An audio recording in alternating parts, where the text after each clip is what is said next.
আসসালামু আলাইকুম।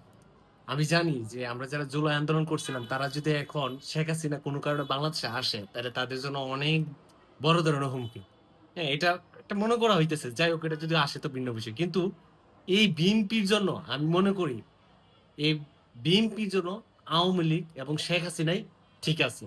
এরকম বেইমান মুনাফেক একটা দলের জন্য আওয়ামী লীগ এবং শেখ হাসিনাই তাদের জন্য উপযুক্ত আমি ব্যক্তিগতভাবে মনে করি, আমি বিশ্বাস করি। যে বিএনপির ছোটবেলা মানে আমরা অনেক কিছু মনে করতাম, অনেক ভালো কিছু মনে করতাম, সেই বিএনপির আসল রূপ দিন দিন দেখা যাইতেছে। যারা ডক্টর ইউনূস স্যারকে টেনে হিচড়ে নামানোর জন্য একটা মব জাস্টিস তৈরি করে, একটা মব ট্রায়াল তৈরি করে তারা হচ্ছে ক্ষমতা নেওয়ার জন্য উঠে পড়ে রাখছে।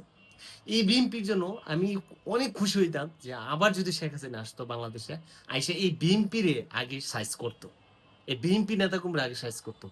এই বিএনপির উপরে মানুষের বিরক্ত, তেক্ত, রাস্তাঘাটে তারা কি পরিমাণ তারা মানুষকে হয়রানি করছে গত ৩-৪ দিন যাবত, ৫ দিন যাবত, এটা শুধু নগরবাসী জানে।